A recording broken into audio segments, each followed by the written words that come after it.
هي الحلقات تحفظني بآيات من القرآن، هي الحلقات تملأني بحب المصطفى العدنان، هي الحلقات تحفظني بآيات من القرآن، هي الحلقات تملأني بحب المصطفى العدنان، وأخلص نيتي دوما لرب واحد ديان بروح ملؤها طهور. Sure Fussilat tefsiri 1. ayeti başta bakıyoruz inşallah. Bismillah, elhamdülillah, ve salatu ve selam ala Resulillah. Esselamu aleyküm ve rahmetullahi ve berekatuhu. Güvende diktanlığa İbn Kathir Rahimullah'ın Kur'an-ı Kerim tefsiri Uygurca tercümesi Fussilat suresi 1. ayetinden başlayıp okuyayım inşallah. Euzubillahimineşşeytanirracim. Sure Fussilat Mekke'de nazil bolgan 54 ayet. En şefkatlik, en mehriban Allah'ın ismi bilen başlayman. Hamim.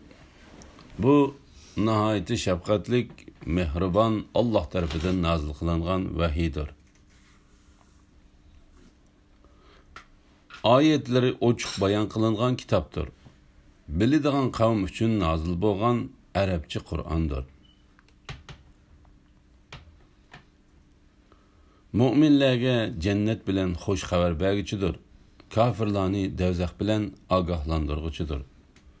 Ula yani müşriklanın tolisi onun ayetlerini fikir kılıştın yüz ördü. Ula onunla kulak sanmaydı. Ula peygamberge bizning dillerimiz sen bizni davet qilgan narsalardan perdelengen, quloqlarimiz ig'ir. Sen bilen bizning oraliqimizda parda, yani dini jihatda o'xshamaslik bor. Sen öz ishingni qil, biz mu haqiqatan öz ishimizni qilaylik. Yani sen mu öz dining bilan bo'l, biz mu öz dinimiz bilan bo'laylik deydi. Qur'onning sifati va uningdan yüz o'rgichilarning so'zlari to'g'risida. Hamim. Bu nihayet şefkatlik, mehriban Allah tarafından nazil kılınan vahiydir. Yani Kur'an nihayet şefkatlik ve mehriban Allah tarafından nazil kılıngandır. Bu hakta Allah mundaq deydi. Aytqin ki Kur'an'ni Cibril müminlerin imanını müstahkem kılış için Müslümanlığa hidayet ve hoş haber kılıp Rabbin huzuridan rastçılık bilen nazil kıldı. Şüphesiz ki Kur'an alemlerinin Rabbi tarafından nazil kılıngandır. Agahlandırıcılardan buluşun için işençlik Cibril onu senin kalbinge ilip düştü. Ayetleri oçuk bayan kılıngan kitaptır. Yani onun ma'nileri roşan bayan kılıngan. Hükümleri mükemmel hikmet bilen tüzülgen kitaptır. Arapça Kur'an'dır. Yani o roşan, oçuk Arapça Kur'an bulup, mezmunları tefsili, sözlükleri oçuk, düşünüş asan boğan kitaptır. Bu vakti Allah Teala mındaq degen. Bu hikmet bilen iş kılgıcı, hemmeden haberdar Allah tarafından nazil boğan ayetlerinin tüzülüş puxta, akide, ahkam, vaz ve kıssalar tefsili bayan kılınan kitaptır. Yani sözü ve manisi cihette mucize karakterlik bir kitaptır. Onunla aldıdın mı, arkasıdın mı, yani hiç karşı tarafından batıl yüzlenmeydi. O hikmet bilen iş kılgıcı medhiyege layık Allah tarafından nazil kılıngandır. Bildiğin kavm için nazil bolgan, yani bu kitapның roşan ve oçuk bayan ikenlikini fakat ilimde toşkanlarını bildi. İlimde toşkanlarını bildi. Müminlerge cennet bilen hoş haber bergiçidir. Kafirlarni devzak bilen agahlandırgıçıdır. Yani o bir taraftan müminlerge cennet bilen hoş haber berdi. Yani bir taraftan kafirlarni devzaktan agahlandırdı. Ula ya'ni mushriklarning to'lisi uning oyatlarini fikr qilishdan yuz o'rdi. Ular uningga quloq solmaydi. Ya'ni Qur'on shundoq ro'shan, ochiq bayon qilingan to'simi Quraysh kishilarining to'lisi uningdan hech narsa tushunmaydi. Ular payg'ambarga bizning dillarimiz sen bizni da'vat qilgan narsalardan pardlangan, ya'ni dillarimiz o'ralgan g'ila ichida, o'ralgan g'ilab ichida, shunga bizga da'vat kor qilmaydi. Quloqlarimiz ig'ir, ya'ni sen bizni da'vat qilgan narsani anglashdan gastor. Sen bilan bizning aramizda parda, ya'ni diniy jihatda o'xshamaslik bor. Shunga sen degan narsa bizga yetib kelmaydi. Ya'ni haq gapni anglamaymiz. Sen o'z ishingni qil, bizmi haqiqatan o'z ishimizni qilaylik. Ya'ni senmi o'z dining bilan bo'l, bizmi o'z dinimiz bilan bo'laylik deydi. Ya'ni senmi o'z diningga amal qil, bizmi o'z dinimizga amal qilamiz. Biz sana ergashmaymiz deydi. La ilahe illalloh Muhammad Rasul. Sen o müşriklarga, men sizlarga o'xshash insonman. Manga ilahinglar bir ilahdir deb vahiy qilindi. Uningga iymon va taat ibodat bilan yuzlaninglar va uningdan mag'firat tilanglar degin. Müşriklarga voy. Ular zakat bermaydi, oxiratga ishonmaydi. İman etgan ve yaxshi amallarni qilganlarga albatta uzluksiz savob berildi. Tavhidga chaqirish to'g'risida Alloh taolo mundaq deydi: Ey Muhammad sallallohu alayhi vasallam, haqni inkor qilg'ichi ana shu mushriklarga aytqinki, men sizlarga o'xshash insonman. Manga ilahinglar bir ilahdir deb vahiy qilindi. Ya'ni u ilah sizlar cho'qinayotgan butlar, sheriklar va tarqoq rablar emas. Tarqoq ilahlar emas deb vahiy qilindi. Ya'ni u ilah sizlar cho'qinayotgan butlar, sheriklar va tarqoq ilahlar emas. Allah faqat bir ilahdir. Onunğa iman ve taat ibadet bilen yüzlaninglar. Yani Allah sizlarni payg'ambarlarning tili orqali buyurgan bo'yicha Allah Taolaga ixlos bilan ibodat qilinglar va uningdan ilgariki gunohinglar uchun mag'firat tilanglar. Mushriklarga voy, ya'ni ular halok bo'lsin. Ular zakat bermaydi. Ali ibn Talha İbn Abbas radıyallahu anhumanın bu ayet hakkında mundaq deganligini rivoyat qiladi. Ya'ni ular Allah Taoladan boshqa hech iloh yo'q deb guvohlik bermaydi. Ikrimamu mushuning o'xshash dedi. Bu vaqtda Allah Taolo mundaq degan: Ruhini pok qilgan odam cho'qim murodiga yetadi. Nafsini kufr va fisqi fujur bilan kamsitgan odam cho'qim noumid bo'ladi. Kufrdan va gunohdan pok bo'lgan odam maqsadiga yetdi. U Robbining nomini yod etdi, ondan namoz o'qidi. Uningga kufrdan va gunohlardan pok bo'lishni xohlamsan degin. Bu yerda tafsir qilinayotgan oyatdagi zakat degan so'zdan nafsini razil axloqlardan poklash ko'zda tutiladi. Ya'ni eng muhimi nafsini shirkdan poklashdir.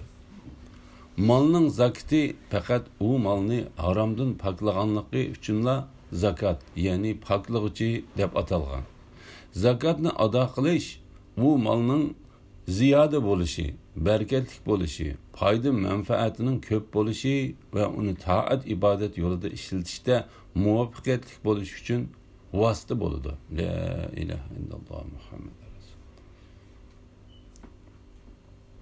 Qatada mundaq deydi: Ular mallarının zakatını vermeydi. Bu söz köp sandaki tefsirshunoslarning qarshida u oyatning ochiq ma'nosidir. İbn Cerir mush qarashni to'g'ri deb qaragan. Lekin bu qarash toza qanoatlanarlik emas. Chunki bir necha odamning aytishicha zakat Madinaga qilingan hijratning 2-yili farz bo'lgan. Bu oyat bo'lsa Makkada nozil bo'lgandir. Lekin sadaqaning asli ma'nosi zakat bo'lishimi ehtimoldan yiroq emas. Payg'ambar alayhisalom payg'ambarlikni yetkazishning dastlabki mezgilida sadaqa berishga buyurilgan edi. Alloh taolo bu vaqtda mundaq deydi: Mevaning hosulini yiqqan kunda, ya'ni yiqqan vaqtda uning o'shirisini ado qilinglar. Ammo zakat bo'lsa mol-mulk muayyan o'lcham va ma'lum miqdorga yetganda berildi. Uning tafsiloti Madinada bayon qilingan. Bundaq qilish sadaqa bilan zakatning orasini birlashtirish bo'lib hisoblandi. Namozmu xuddi shundoq bo'lgan. Asli namozni kun chiqish va kun o'ltirishdan burun o'qish payg'ambarlik boshlanishining dastlabida farz edi. Hicret qilishdan 1,5 yil ilgariki Isro kechasi Alloh taolo payg'ambari Muhammad alayhisalomga 5 vaqt namozni farz qildi. Shuningdan keyin tadrijiy holda namozning shartlari, arkonlari va namozga aloqador ishlarni tafsiliy bayon qildi. Iymon etgan va yaxshi amallarni qilganlarga albatta uzluksiz savob berildi. Bu vaqtda Mujohid va boshqalar mundaq dedi: Ularga üzülüp qolmaydigan, to'xtab qolmaydigan savob berildi. Bu vaqtda Alloh taolo mundaq degan: Ular, ya'ni yaxshi amallarni qilgan mu'minlar jannatda mangu qoladi. Bu ularga qilingan üzülüp qolmaydigan in'omdir.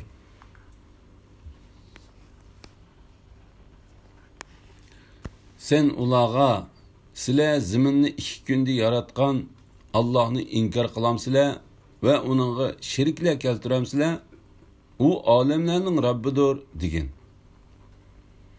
U zaminning ustida nurg'un tog'larni yaratdi. Zaminni bereketli qildi. Ahli zaminning rizqini belgiladi. Zaminni yaratish bilan aholisining rizqini belgilashni kam ziyodasiz barobar 4 kunda tamomladi. Zaminning va uningdagi narsalarning yaratilish muddatini so'rg'uchilar uchun bu javobdir. Ondan u osmonni yaratishga yuzlandi. Halbuki u tuman holatida edi. Osmon bilan zaminga ixtiyoriy yoki ixtiyorsiz holda kelinglar, ya'ni amrimni qabul qilinglar dedi. Ikkilisi ixtiyoriy keldik dedi. Allah 7 osmonni 2 kunda yaratdi. Her osmonning ishini o'ziga bildirdi. Ya'ni her osmonning ehtiyojli ishlarini o'rinlashtirdi. Eng tuvanki osmonni yulduzlar bilan zinnatladi va qo'g'didik. Bu ana shu g'olib, hammani bilguchi Allohning taqdiridir. Kainatni yaratishning ba'zi tafsilotlari to'g'risida. Bu Alloh taolo her narsaning yaratquchisi, her narsaga g'olib va her narsaga qodir turuqliq mushriklarning Alloh taologa boshqa narsalarni qo'shib cho'qinadiganligiga Alloh taolo tarafidan berilgan raddiyadir. Alloh taolo mundaq deydi: Sen ularga sizlar zaminni 2 kunda yaratgan Allohni inkor qilamsizlar va uningga sheriklar keltiramsizlar? Ya'ni sizlar butlaringlarni Alloh taologa o'xshash deb qarab va ularni Alloh bilan teng o'rinda qo'yib, ularni Alloh taologa sherik keltirib ibodat qilamsizlar? U olimlarning Rabbidir degan. Ya'ni shay'larni yaratquchi Alloh taolo jami olamlarning Rabbidir. Bu oyatda Alloh taoloning shubhisizki Rabbinla Allah osmonlarni va zaminni 6 kunda, ya'ni 6 davrda yaratdi degan oyatining tafsiloti bor. Alloh taolo bu yerda zaminga xos narsalarni osmonga xos narsalardan ayirib bayon qildi. Allah dastlabda zaminni yaratganligidan xabar berdi. Chunki zamin asos va ul edi. Binokorlik asli ul bilan boshlandi. Ondan keyin o'g'za bino qilindi. Bu vaqtda Alloh taolo mundaq degan: Allah yer yuzidagi hamma narsani sizlarning foydalanishinglar uchun yaratdi. Ondan osmonni yaratishga yuzlanib, uni qusursiz 7 osmon qilib tamomladi. Allah her narsani bilgichidir. Sizlarni yaratish mushkulmi yoki osmonni yaratish mushkulmi? Allah osmonni yaratdi. Uning egizligini yuksak qildi va kam kuchsiz qildi. Uning kechisini qop-qorong'u, kunduzini yop-yo'riq qildi. Shuningdan keyin zaminni ahli zaminning turishiga loyiq qilib yaydi. Zamindan buloqlarni oqtirdi, o'simliklarni o'stirdi, tog'larni zaminda muqim qildi. Alloh taolo ularning hammasini sizlarning va hayvonlaringlarning foydalanishi uchun yaratdi. Bu oyatda zaminni yeyishning osmonni yaratishdan keyin bo'lganligini ko'rsatdi. Ammo zaminning osmondan baldır yaratilganligiga dalil bor. Bu oyatning tafsirida Imom Buxoriy rivoyat qilgan hadisda İbn Abbas radhiyallohu anhuma bu masalaga javob bergan. İmam Buxoriy Said ibn Jubayrning mundaq deganligini rivoyat qildi. Bir odam İbn Abbas radhiyallohu anhumaning yeniga kelib mundaq dedi: "Men haqiqatan Qur'onda oyatlarning o'ttirisida qarama-qarshilikning borligini his qildim. Masalan, sur chilingan kunda ularning orasidagi tuqqanchilik mavjud bo'lmay qoladi. Bir-birining ahvolini so'rashmaydi degan oyat bilan ular bir-biriga qarab munozirlashadi degan oyat o'tirisida va ularning hamma a'zosi guvoh bo'lganlikdan Allohdan hech bir so'zni yo'shira olmaydi degan oyat bilan Rabbimiz Alloh taolo bilan qasam qilamizki, biz mushrik bo'lmagan edik degan oyat o'tirisida qarama-qarshilik bor ekan. Bu oyatda ular mushrik bo'lganliklarini yo'shirdi. Yana Alloh taoloning sizlarni yaratish mushkulmi yoki osmonni yaratish mushkulmi? Allah osmonni yaratdi degan oyatidan shuningdan keyin zaminni ahli zaminning turishiga loyiq qilib yaydi degan oyatigachilik bo'lgan oyatlarda Alloh taolo osmonni zamindan burun yaratganligini tilga oldi. Ondan keyin sen ularga sizlar zaminni 2 kunda yaratgan Allohni inkor qilamsizlar degan oyatidan ixtiyoriy holda keldik degan oyatkichilik bo'lgan oyatlarda zaminni osmondan burun yaratganligini tilga oldi dedi. İbn Abbas radhiyallohu anhuma bu savollarga mundaq javob berdi. Sur chilingan kunda ularning orasidagi tuqqanchilik mavjud bo'lmay qoladi. Bir-birining ahvolini so'rashmaydi degan ahvol birinchi qitimliq sur chilinganda bo'ladi. Sur chilinganda osmonlardagi va zamindagi Alloh xohlagandan boshqa mahluqotlarning hammasi o'ladi. Shu chaqda ularning orasidagi tuqqanchilik mavjud bo'lmay qoladi va bir-birining ahvolini so'rashmaydi. Ondan keyin yana bir qitimliq sur chilinganda ular bir-biriga qarab munozirlashadi. La ilaha illalloh Muhammad rasululloh. Ammo Allohning ularning hamma a'zosi guvohlik bo'lganlikdan Allohdan hech bir so'zni yo'shira olmaydi degan oyati bilan Rabbimiz Alloh taolo bilan qasam qilamizki, biz mushrik bo'lmagan edik degan oyati haqidagi masalaga kelsak, Alloh taolo haqiqatan ixlosmand odamlarning gunohlarini mag'firat qiladi. Buni ko'rgan mushriklar, kelinglar biz mushrik bo'lmagan edik deydi. Ondan Allah Teala ularning egizlarini pechatlaydi. Ularning qo'llarini qilmishlarini ularning qo'llari qilmishlarini so'zlaydi. Shu vaqtda ularning Allah Teala'dan hech qanday so'zni yo'shira olmaydiganligi ma'lum bo'ladi. Ham shu chaqda kafirlar qiyomatning dahshatini ko'rganda dunyodagi chig'imizda musulmon bo'lgan bo'lsaqchu deb armon qiladi. Allah Teala zaminni 2 kunda yaratdi. Ondan osmonni yaratishga yuzlanib, yana 2 kunda uni qusursiz osmon qilib yaratdi. Ondan zaminni yaydi. Uni yeyish deganlik uningdan suv chiqarish, o't cho'p o'stirish, tog'larni, qumliqlarni, barliq jonsiz narsalarni, to'pilangliklarni va osmon bilan zamin orasidagi boshqa barliq narsalarni yana 2 kunda yaratganlikdan iboratdir. Ani shu Allah Taolaning shuningdan keyin zaminni ahli zaminning turishiga loyiq qilib yaydi degan oyatining ma'nosidir. Allohning sizlar zaminni 2 kunda yaratgan Allohni inkor qilamsizlar degan oyatiga kelsak, Allah Taala zaminni va zaminda bor bo'lgan barliq narsalarni 4 kunda, osmonlarni 2 kunda yaratdi deganlik bo'ladi. La havla va la quvvata illa billah. Shek shubhisizki Allah Taala qilmoqchi bo'lgan ishni eng to'g'ri ravishda qiladi. Sende hergiz Kur'an'da ixtilof bor degan tuyg'u bo'lmasin. Haqiqatan Kur'an'ning hammasi g'olib va ulug' Allah Taala tarafidan nozil qilingandir. Sizlar zaminni 2 kunda yaratgan Allohni inkor qilamsizlar? Ya'ni Allah Taolaning yakshanba va dushanba kuni yaratdi. U zaminning ustida nurg'un tog'larni yaratdi. Zaminni bereketli qildi. Ya'ni zaminni boyliqlarni o'z ichiga jam qilgan, urug' chachsa unadigan, ko'chat tiksa tutadigan qilib bereketlik yaratdi. Ahli zaminning ozuq tulikini belgiledi.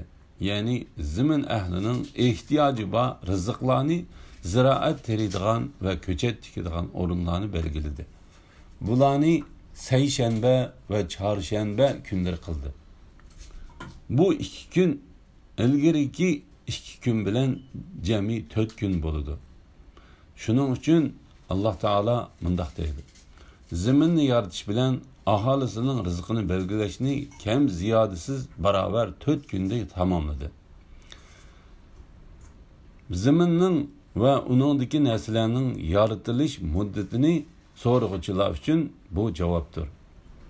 Ya'ni zaminning va uningdagi narsalarning yaratilish muddatini so'rab bilguchilar uchun aniq javobdir. Ikrima va Mujahid Allah Taolaning ahli zaminning rizqini belgiladi degan oyat haqida mundaq dedi: Allah Taala har bir yerda boshqa yerda chiqmaydigan narsani qildi. Masalan,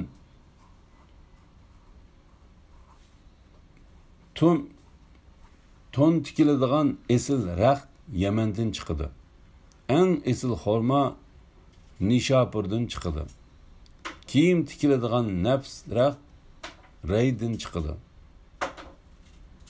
Ibn Abbas, Qatada va Suddi Allah Taolaning zaminni yaratish bilan aholisining rizqini belgilashni kam ziyodasiz barobar 4 kunda tamomladi.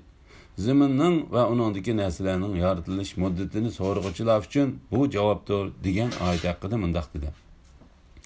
Ya'ni bu zaminning va uningdagi narsalarning yaratilish muddatini so'rashni xohlagan odam uchun javobdir. Ibn Zayd bu oyat haqida mundaq dedi: Allah Taala o'z irodasi bo'yicha bir odamning rizqini yoki hojatini shu odamga tushliq qilib kam ziyodasiz yaratdi. Haqiqatan Allah Taala u odamning nimaga ehtiyoji bo'lsa, shuni belgiladi. Ulamolar Ibn Zaydning bu so'zini Allah Taala sizlarga so'rgan narsalarning hammasini berdi degan oyatida ifodalandi dedi. Ondan u osmonni yaratishga yuzlandi. Halbuki u tuman holatida edi. Bu tuman zimin yaratılgan çağda sudun örlügen par idi. Asman bilen ziminga ixtiyari ve ixtiyarsız halda kelingla, yani emrimni qabul qilinglar dedi. Yani ixtiyari yoki ixtiyarsız halda buyruqimni qabul qilinglar. İradem boyunca hareketga kelinglar dedi. İkilisi ixtiyari keldiq dedi. Yani ular belki senin bizning üstümüzde yaratmoqchi bo'lgan farishtalar, jinlar ve insanlardan ibaret hammamiz ixtiyari halda itoatmanlik bilan sening buyruqingni qabul qilamiz dedi. Allah 7 osmonni 2 kunda yaratdi. Yani payshanba ve cuma kunidan ibaret başka 2 kunda 7 osmonni yaratishni tamomladi. La ilahe illallah. Her osmonning ishini o'ziga bildirdi. Yani her osmonning ehtiyojli ishlarini o'rinlashtirdi. Yani her osmonda farishtalar ehtiyojli bo'lgan o'rinni va uningga Allohdan boshqa hech kim bilmaydigan shaylarni o'rinlashtirdi. Eng tuvanki osmonni yulduzlar bilan zinnatladik. Ular zimin ahliga nur beradigan yo'riq yulduzlardir ve qo'g'didik. Yani şeytanlar, farishtalarning so'zlarini şeytanlarning o'g'irliqcha anglab olishidan muhofazat qildik. Bu ana shu g'olib, hammani bilguchi Allohning taqdiridir. Yani hamma narsaning ustidan g'olib bo'lguchi, bütün mahluqotlarning harakatlik ve hareketsiz holatini bilib turguchi Allohning o'rinlashtirishidir. Elhamdülillah. Yuqorida Sura Fussilat tafsiridan 12. oyatgacha angladinglar. Oxirini keyin qitimliq o'qishimiz davomlashtiramiz inshaalloh. Va sallallohu ala Muhammad va ala alihi va sahbihi ajmain. Assalomu alaykum va rahmatullohi va barakatuh.